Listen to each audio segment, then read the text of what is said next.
here with Brett Forsberg, and we're going to discuss a little bit today about staging some corn and soybean growth and some of the issues that we're encountering out in the field with herbicide application. Brett, let's first talk about things going on in corn. Lots of the corn in the area, at least here locally in the Griggsville area, is at or above V6 now, and that's when we run into some issues with some of the herbicide applications. Would you want to expand just a little bit on that aspect? The big change in the weather has really driven fast growth, so really important to watch our growth stages out there and double check them and be ready to kind of change plans as far as how we're spraying those crops. Once we get to V6 or V7, it becomes necessary to then spray with drops. But let's talk a little bit about the reason for the drops and the use of that, other than just simply coverage. Mm-hmm. I'm talking about the impact on the corn plant itself. Mm-hmm. So one of the things that's going on right now with the heat that we've got, there's plenty of moisture, so the plants are really going to stretch and grow and tend to be a little brittle because of how much moisture is out there and how fast they're growing. Your products like your 2,4-D, your Banville, those type of products, basically they are designed as an auxin type product where they really push and drive growth. So it impacts or increases that tendency of the plant, making the risk a little higher in these conditions. So getting less of the chemistry on the plant carries a lot more value right now in the conditions that we're in. Let's switch over to soybeans. First off, we're coming or will be coming up on some very critical application dates with the dicamba products. And here in Illinois, that cutoff date is June the 20th.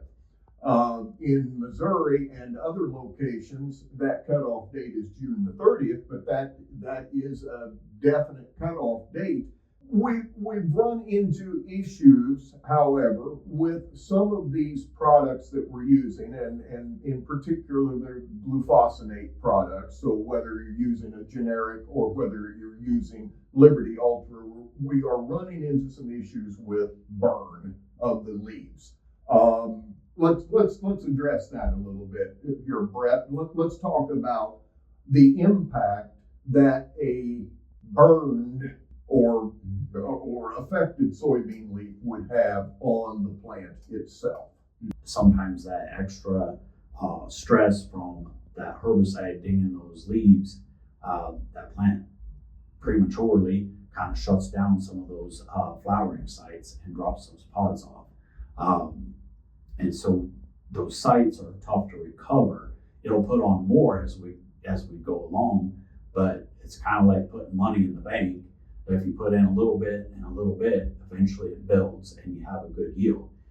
If you knock some of those clusters out, you're taking out some of those early bank deposits, and it slows down the overall yield gain.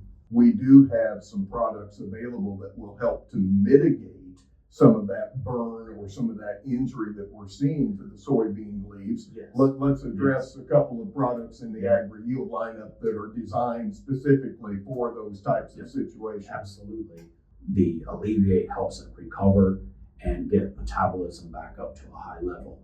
The Premium Foliar Plus product, of course, has Alleviate built into it, so we get the Alleviate benefit, but then we also have a lot of micronutrients there to help key that plant up for building chlorophyll, enhancing growth.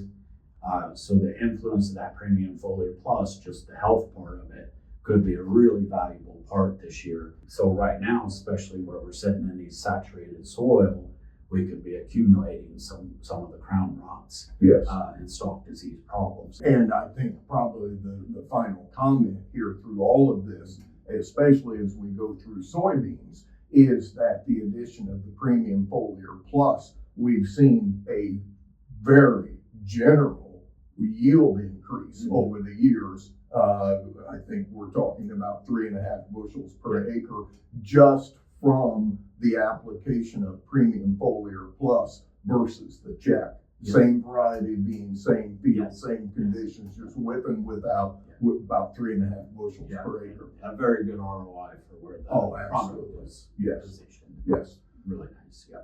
Okay, we've been talking today with Brett Forsberg. Thanks for tuning in.